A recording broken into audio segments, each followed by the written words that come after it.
Bonsoir à tous et bienvenue en direct sur KTV. Nous sommes le mardi 7 juillet et à la une de cette édition, les noms des 31 ministres et ministres délégués du gouvernement de Jean Castex ont été révélés hier dans la soirée. En tout, il est constitué de 15 hommes et de 17 femmes, dont 5 sortants, 8 entrants et 12 restant en poste. Entre visages connus et personnes moins populaires, Emmanuel Macron prend un virage marqué à droite. À moins de 2 ans des élections présidentielles et à l'heure de la relance économique, la fin du mandat ne sera pas sociale. Regardons plutôt les nouveaux ministres avec cette carte d'identité réalisée par nos confrères de TF1. Dans le gouvernement Castex 1, ils sont donc 31. 31 ministres et ministres délégués. Mesdames et messieurs. Parmi eux, 8 entrants, dont 2 vraies surprises. L'avocat Éric Dupond-Moretti à la justice, Roselyne Bachelot à la culture.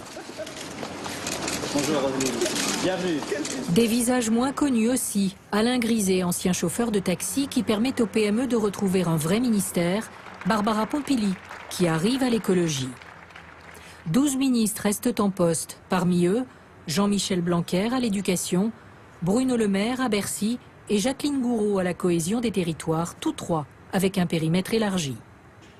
11 ministres changent de portefeuille. Gérald Darmanin, qui passe du budget à l'intérieur. Elisabeth Borne, qui quitte la transition écologique et les transports pour le travail. Julien Denormandie, qui passe de la ville à l'agriculture. Ils sont 5 enfin à sortir du gouvernement. Parmi eux, des proches du président, Sibeth Ndiaye, conseillère d'Emmanuel Macron, ancienne porte-parole, et Christophe Castaner. Au final, un gouvernement à parité presque égale, 15 hommes dont le Premier ministre et 17 femmes, à la répartition géographique équilibrée, sauf pour le Sud-Est sans représentant depuis le départ de Christophe Castaner. Et Jean-Yves Le Drian a lui été maintenu dans ses fonctions de ministre des Affaires étrangères. À Mayotte, certains craignent déjà que cela signifie un statu quo dans les relations avec les Comores qui ne respectent pas l'accord cadre. Hier, le président de l'Union des Comores, Azali Assoumani, était à Anjouan pour un discours dans le cadre de la fête de l'indépendance. 45 ans après, beaucoup de choses n'ont pas changé, à commencer par les revendications du pays voisin sur Mayotte française. Au montage, Leslie Vimenet. Cela fait 45 ans que l'Union des Comores a proclamé son indépendance. Près d'un demi-siècle plus tard, le bilan est plus que contrasté. Si les élites ont tiré un grand profit en dirigeant un pays du monde, la population comorienne n'a jamais tiré les bénéfices de ce choix politique. Pour Abdourazak, journaliste qui a été au cœur de cette période de l'histoire, l'indépendance des Comores est un grand gâchis. Ils ont voulu l'indépendance, mais ils n'ont pas développé le pays. Donc tout ce que la France avait fait à laisser a disparu. Il n'y a plus d'hôpitaux. On est parti en 75, il y avait l'hôpital El Marouf, le seul de la région, mais sacré hôpital. Moi, j'ai fait un accident ici en 76, je suis rapatrié, premier Evassan à Moroni. J'ai été opéré par le docteur Seyd Bakar Tourki. Donc, les Comoriens, ils ont raté leur indépendance. Ça aurait pu être bien. Ils avaient des biens. Ils ont pillé l'aéroport. L'aéroport, ils ont enlevé même les ampoules sur la piste. Comment voulez-vous développer un pays quand vous le grignotez à petits pas? Donc ce sont eux-mêmes qui ont planqué le truc. L'indépendance aurait pu être une bonne chose. Maurice est indépendant, ça fonctionne super bien. Depuis 1975, plusieurs révoltes, coups d'État et velléités de séparatisme ont secoué les 3 îles qui composent l'Union des Comores. Cependant, un même combat populiste unit les dirigeants du pays voisin, la revendication de Mayotte comme territoire comorien au sens politique du terme. Le docteur Jimmy l'a dit avant-hier. Il dit, vous réclamez Mayotte, mais vous pouvez même pas être démocrate. Donc les Mahorais, à leur stade, ils reviendront plus jamais nous retrouver. Et ça, c'est une réalité. D'accord? Donc, il suffit pas de revendiquer Mayotte. Si réellement ils voulaient que Mayotte revienne, ça se déciderait en très haut lieu. C'est ni Azali qui décide, ni les Mahorais. Après, il y a un autre truc aussi que l'ONU ne connaît pas, c'est qu'il n'y a pas un politique mahorais qui a été à l'ONU faire un discours. Il n'y en a pas un qui a été à Addis Abeba pour expliquer que nous, on est resté français pour être libre pour des raisons telles. Tous les pays arabes qui ont aidé Azali et consorts, c'est des gens, ils ne connaissent pas les Comores, ils ne connaissent pas Mayotte, ils ne connaissent pas leur politique. Mais ils continuent à les aider à foutre le bordel. Si l'ONU ne reconnaît pas Mayotte française, elle ne pipe mot sur les drames qui se produisent en mer depuis de longues années. Des drames qui pourraient être évités si les dirigeants comoriens cessaient d'affirmer que les ressortissants comoriens sont chez eux à Mayotte. La France, récemment, là, on leur a donné plein d'argent pour les histoires de Kwassa. Ça n'a rien changé. C'est encore Azali qui nous emmerde, qui ferait même les portes, dit « Ouais, mais les Kwassa ne rentrent pas chez eux. » Ils les brûlent même quand ils les trouvent.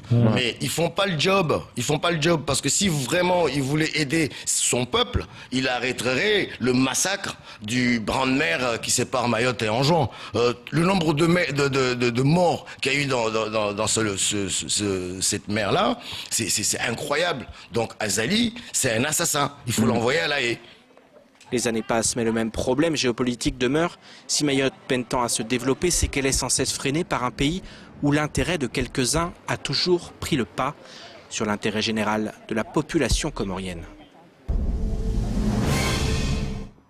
Depuis vendredi, les agents du dispensaire de Dzoumogné exercent leur droit de retrait. Après une réunion hier avec la direction, un protocole doit être signé, un protocole de fin de conflit. Les revendications liées à la sécurisation de l'établissement de santé ont en effet toutes été validées et seront mises en œuvre dans les prochains jours. Le CHM a également proposé un bus pour le personnel qui exerce à Dzoumogné. Les agents de sécurité vont eux être formés et vont pouvoir porter une arme de catégorie D.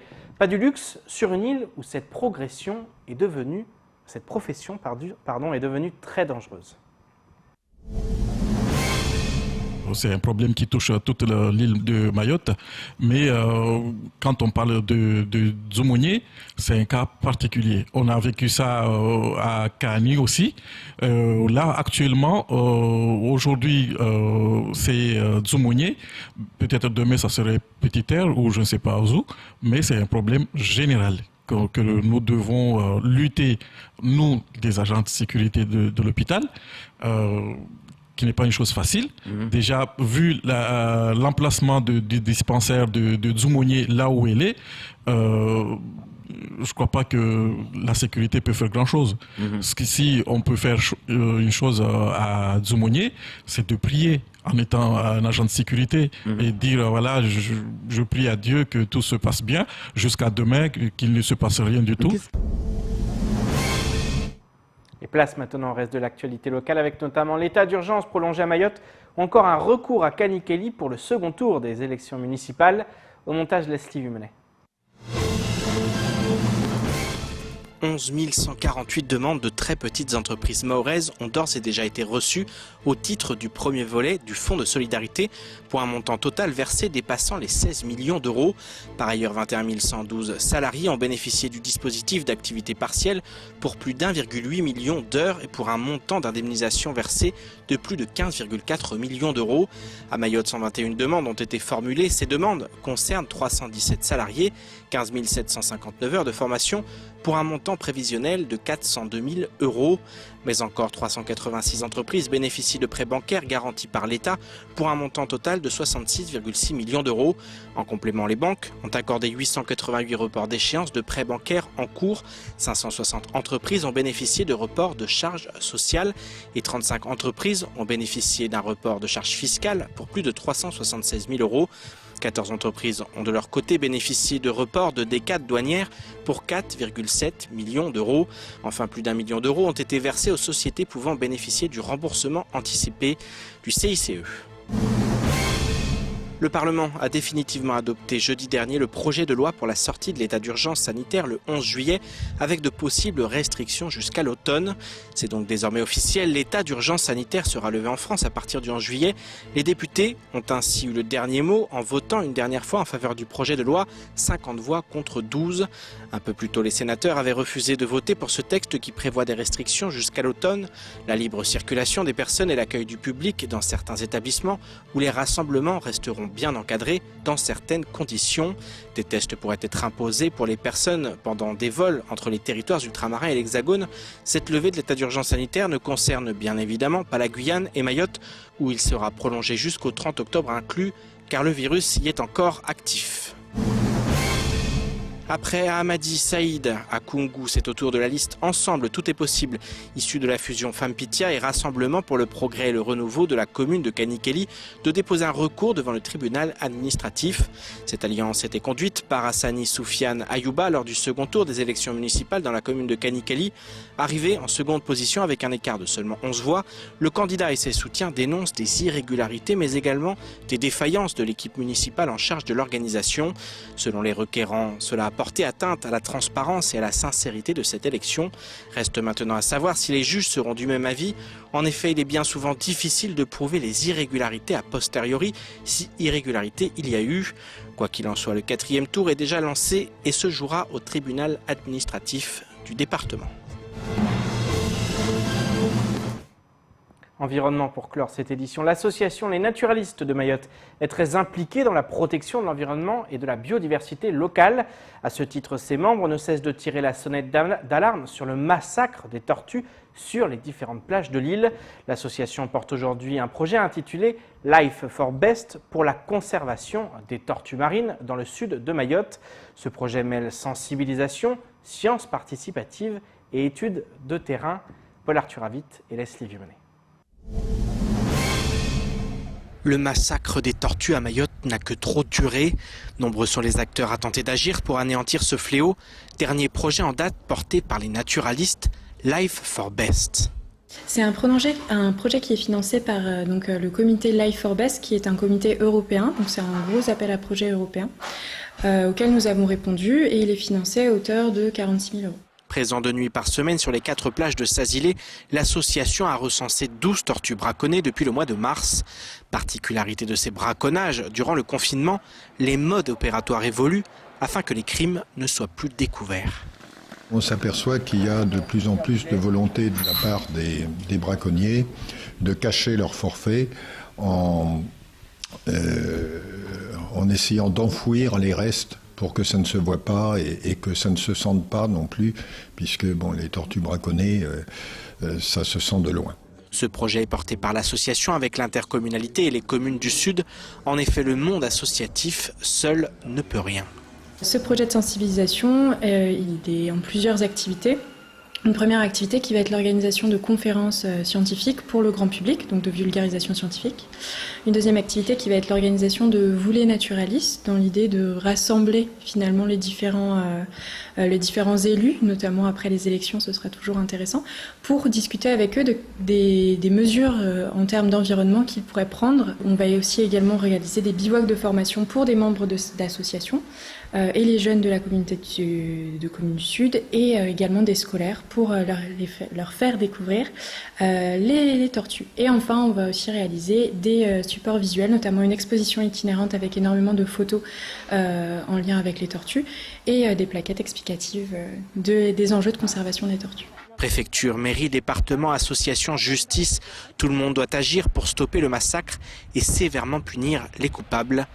Il n'y a plus de temps à perdre. C'est ainsi que s'achève cette édition. Merci de nous rester fidèles sur Coésie. Rendez-vous demain dès 19 h pour tout connaître de l'actualité locale. Excellente soirée sur Coésie.